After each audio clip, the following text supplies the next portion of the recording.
एक सवाल पूछा है किसी ने कि फास्टिंग इंसुलिन को कैसे मेजर करते हैं और फास्टिंग इंसुलिन या इंसुलिन से कैसे डायबिटीज़ को क्योर किया जा सकता है। नमस्कार दोस्तों, मेरा नाम डॉक्टर अनुपम घोष है। मैं एक डायबिटीज़ कोच हूं और एक फिटनेस न्यूट्रिशन स्पेशलिस्ट। तो काफ़ी लोगों को कन्फ्यूजन रहता है कि फास्टिंग इंसुलिन टेस्ट कैसे करें। बहुत ही सिंपल टेस्ट है, ये एक ब्लड टेस्ट है। आप अपने घर पे बुला के टेस्ट करवा सकते हैं या लैब में जाके ये टेस्ट कर सकते हैं। ये एक टेस्ट होता है इंसुलिन का, जो फास्टिंग स्टेट में किया जाता है। इंसुलिन एक हार्मोन है और इसी को हम जांच करते हैं, ब्लड में देखते हैं कि आपका फास्टिंग स्टेट में कितना इंसुलिन रहता है। यूजुअली आपको 8 से 12 घंटे का फास्टिंग करना होता है और ये टेस्ट आप घर पे भी किसी को बुला के करवा सकते हैं या फिर आप लैब में भी जाके सैंपल दे सकते हैं और ये टेस्ट आसानी से हो जाता है। इसका नॉर्मल रेंज जो है वो 2 से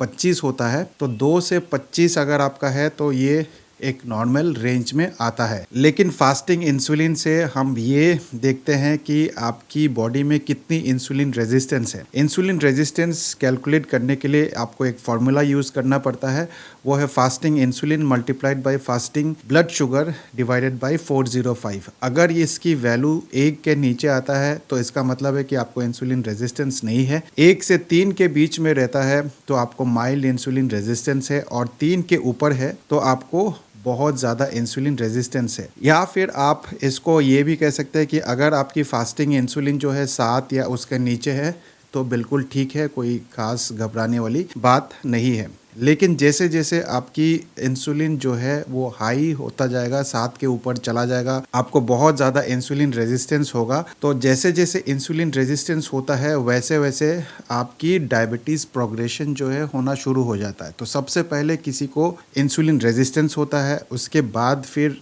प्री डायबिटीज़ होता है और फिर डायबिटीज़ होता है। तो डायबिटीज़ अगर आपको है तो इसका मतलब है कि आपको इंसुलिन रेजिस्टेंस ज़रूर है, लेकिन ये हर केस में ऐसा नहीं होता है। टाइप 1 मरीजों को इंसुलिन रेजिस्टेंस नहीं होता है, उनके केस में इंसुलिन की कमी होती है। लेकिन अगर टाइप 2 की बात करें तो यूजुअली स्टार्टिंग में आपको इंसुलिन रेजिस्टेंस होगा, फिर प्री डायबिटीज़ होगा, फिर डायबिटीज़ होगा और धीरे धीरे करके जब ये डिज़ीज़ जो है काफ़ी लंबा समय तक रहता है, मान लीजिए 10 साल, 15 साल, 20 साल तक आपको डायबिटीज़ रहता है, उसके बाद ये देखा गया है कि इंसुलिन प्रोडक्शन जो है वो काफ़ी कम होना शुरू हो जाता है और धीरे धीरे करके एक टाइप 2 मरीज़ भी टाइप 1 के मरीज़ बन जाते हैं। तो अगर आपका HbA1c नॉर्मल रेंज में है या प्री डायबिटिक रेंज में है, लेकिन अगर आपकी इंसुलिन जो है फास्टिंग इंसुलिन खास करके 7 के ऊपर है तो आप समझ लीजिए कि आपको इंसुलिन रेजिस्टेंस है और इंसुलिन रेजिस्टेंस को ठीक करना बहुत ज़रूरी है। अगर आपने समय रहते इंसुलिन रेजिस्टेंस को ठीक कर लिया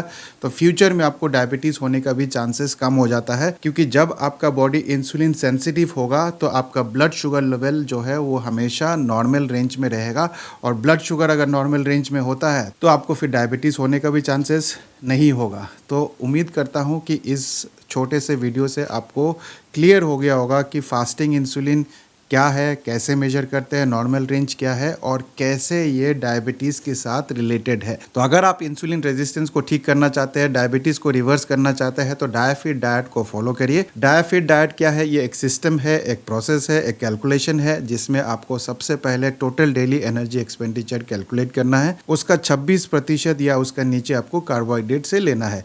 उसके बाद आपको प्रोटीन लेना है। प्रोटीन आपको लेना है 1.5 से लेके 2 ग्राम पर केजी बॉडी वेट और उसके बाद जो कैलोरीज बचेंगे वो सारा कैलोरीज आपको हेल्दी फैट से लेना है। तो ये है डायफिट डाइट। डायफिट डाइट को फॉलो करेंगे तो आप भी अपना इंसुलिन रेजिस्टेंस को ठीक कर सकते हैं और डायबिटीज़ को भी ठीक कर सकते हैं। तो इस वीडियो को ज़्यादा से ज़्यादा शेयर करिए, क्योंकि बहुत लोगों को ये कन्फ्यूजन हो सकता है कि इंसुलिन रेजिस्टेंस क्या है, इंसुलिन कैसे मेजर करते हैं और इंसुलिन और डायबिटीज़ का क्या रिलेशन है। तो उम्मीद करता हूँ इस वीडियो से भी आपने कुछ ना कुछ अच्छा सीखा होगा। मैं मिलूंगा आप लोगों से एक नए वीडियो के साथ, तब तक स्वस्थ रहे, मस्त रहे। इस वीडियो को देखने के लिए आप सबका बहुत बहुत धन्यवाद।